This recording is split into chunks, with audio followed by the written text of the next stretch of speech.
Hello friends, welcome to Radha Krishnan channel. मैं अंशु दुबे। आज मैं आपके लिए लेके आई हूँ active and passive voice. Active and passive voice जो है वो इंग्लिश ग्रामर का एक पार्ट है जो कि एग्जाम में बहुत ही अधिक पूछा जाता है। तो वो जो एक्टिव वॉइस होता है तो उसमें क्या होता है, एक किसी भी वाक्य को या किसी सेंटेंस को एकदम सीधी तरह से बोल देना। जैसे कि मैंने खाना बनाया, ठीक है।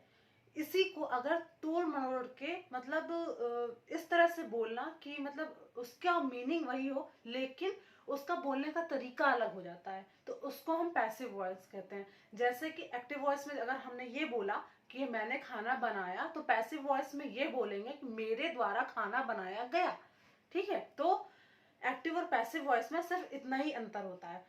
इन दोनों के जो एक सेंटेंस होता है जिसको एक्टिव में होता है और पैसिव में बनाते हैं, या फिर पैसिव में होता है उसको एक्टिव में बनाते हैं, उन दोनों के बीच सिर्फ इतना ही अंतर होता है कि उन दोनों के बोलने का तरीका अलग होता है, लेकिन उनका जो अर्थ मीनिंग होती है वो एक ही होती है।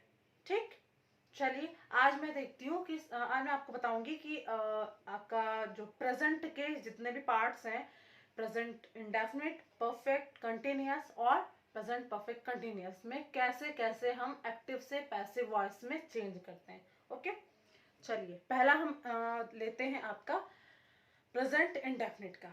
चलिए प्रेजेंट इंडेफिनिट में आपका एक एग्जांपल लेते हैं। प्रेजेंट इंडेफिनिट में जैसे कि आपने ले लिया I made a cake, I made a cake, ठीक है। ये हमने एग्जाम्पल ले लिया। इसमें मैं आपको एक बात और बताना चाहूंगी, वो ये कि जैसे कि आपने इसमें जो है मतलब कोई भी टेंस हो, इसमें जब भी आप एक्टिव से पैसिव वॉइस में ले जाओगे तो उसमें क्या होता है कि वर्ब की हमेशा थर्ड फॉर्म यूज की जाती है, चाहे वो किसी भी टेंस का हो। जब भी आप बनाओगे तो अगर एक्टिव वॉइस किसी भी टेंस में है तो अगर आप उसका पैसिव वॉइस बनाओगे तो उसमें हमेशा वर्ब की थर्ड फॉर्म लगेगी। ओके, चलिए अब इसका देखते हैं। आई मेड अ केक, ये हमारा आपका इसका प्रेजेंट इंडेफिनिट का है, और प्रेजेंट इंडेफिनिट को अगर हम पैसिव वॉइस में कैसे चेंज करते हैं ये हम देखते हैं। ठीक है, इसमें अगर रूल लगेगा वो क्या लगेगा, इसमें रूल लगेगा आपका subject plus is am are plus verb की थर्ड फॉर्म प्लस जो भी आपका लास्ट में ऑब्जेक्ट बनता है वो। ठीक, पहली बात तो इसमें ऑब्जेक्ट सच बताएं तो इसमें तो ऑब्जेक्ट जो होता है वो मतलब कि आपका ना के बराबर होता है। इसमें जो होता है कि लास्ट में जैसे जो आपका सेंटेंस में जो आपका सब्जेक्ट होता है वही लास्ट में जाकर के आपका एक ऑब्जेक्ट की तरह काम करता है, इतना आप समझ लीजिए। तो इसमें ऑब्जेक्ट अगर ना भी लिखो तो भी कोई फर्क नहीं पड़ता। ठीक है, तो जो है इसका क्या होगा, subject plus is am are plus verb की थर्ड फॉर्म। ठीक, और हाँ इसमें एक और चीज लग जाती है बाय। बाय प्लस बाय में बाय जब आपकी लगेगी उसके साथ में आपका लग जाता है जैसे आई का मी हो जाएगा, इस तरह से लग जाता है। मतलब कि लास्ट में जो आपका जो यहाँ पे सब्जेक्ट होगा उसको कन्वर्ट करके पैसिव वॉइस में किस तरह से, अभी हम आपको बाद में बता देंगे कि अगर आई है तो उसका क्या होगा, और अगर ही है तो उसका क्या होगा, शी है तो उसका क्या होगा। तो ऐसा जो है आई का जो है वो लास्ट में मी बन जाता है। ठीक है, चलिए अब इसका बन। और हाँ एक और बात, इसमें जो सब्जेक्ट होता है जैसे लास्ट में जो ये है तो इसका देखिए इस सेंटेंस में सब्जेक्ट कौन सा है, आई है सब्जेक्ट। और तो जब आप इसको पैसिव वॉइस में कन्वर्ट करोगे तो ये आपका सब्जेक्ट बन जाएगा और ये आपका लास्ट में आ जाएगा। ठीक, चलिए आई मेड अ केक, तो अ केक आपका सब्जेक्ट बन गया, is made by me, a cake is made by me. इसमें लिखा था मैंने एक केक बनाया, और इसका पैसिव वॉइस क्या बन गया, एक केक जो है वो मेरे द्वारा बनाया गया।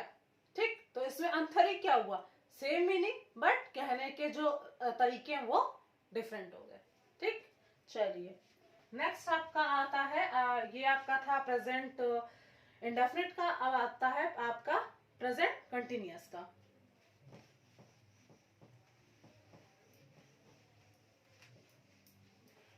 अब प्रेजेंट कंटिन्यूअस का आप जैसे देख लीजिए, दे आर प्लेइंग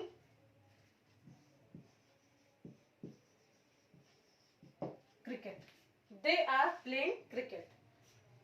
तो आप देखिए इसको, इसमें जो है ये कंटिन्यूअस का है, प्रेजेंट कंटिन्यूअस है। अब इसमें जो है क्या रूल लगेगा वो देखिए, इसमें रूल लगेगा आपका subject plus is am are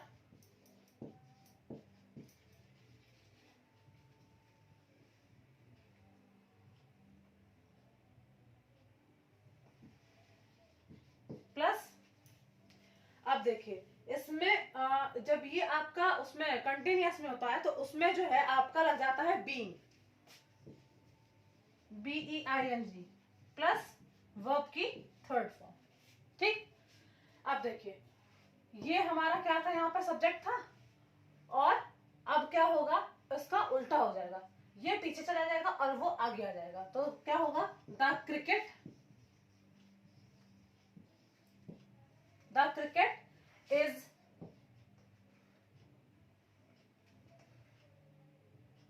being played by, they का हो जाता है them. At the end of the video मैं आपको ये बता दूंगी कि जो मतलब कि आपके ये जो सब्जेक्ट होता है वो जब आपका पैसिव वॉइस में जाता है तो वो किस तरह से चेंज हो जाता है। ठीक है, चलिए ये हो गया आपका। फिर आपका नेक्स्ट आता है प्रेजेंट परफेक्ट का। इंडेफिनिट हो गया है, प्रेजेंट कंटिन्यूअस हो गया है, अब आता है प्रेजेंट परफेक्ट का। प्रेजेंट परफेक्ट में जैसे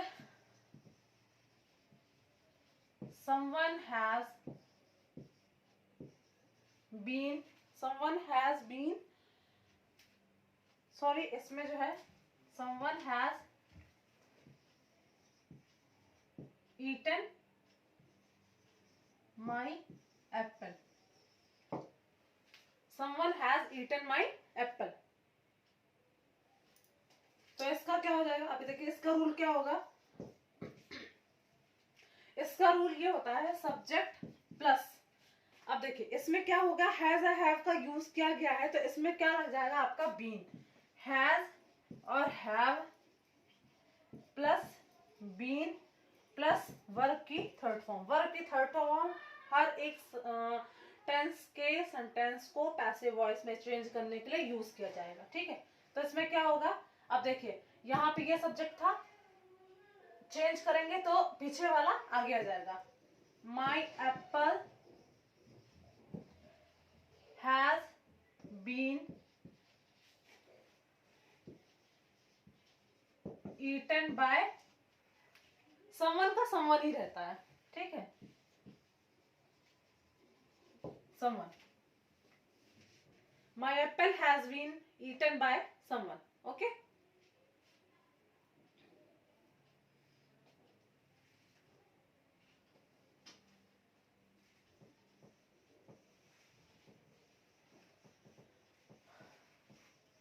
अब आपका आता है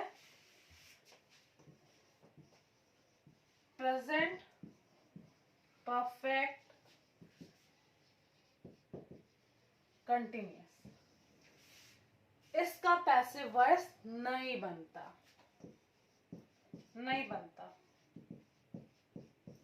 इसका पैसिव जो है वो नहीं बनता है। ठीक, मे भी आपको हमारा वीडियो अच्छा लगा होगा, अगर अच्छा लगा तो प्लीज लाइक कीजिए, शेयर कीजिए और हाँ नीचे दिए गए बेल आइकन को जरूर दबाइए ताकि हमारे लेटेस्ट वीडियोस आप तक पहुंच जाएं। तब तक के लिए गुड डे।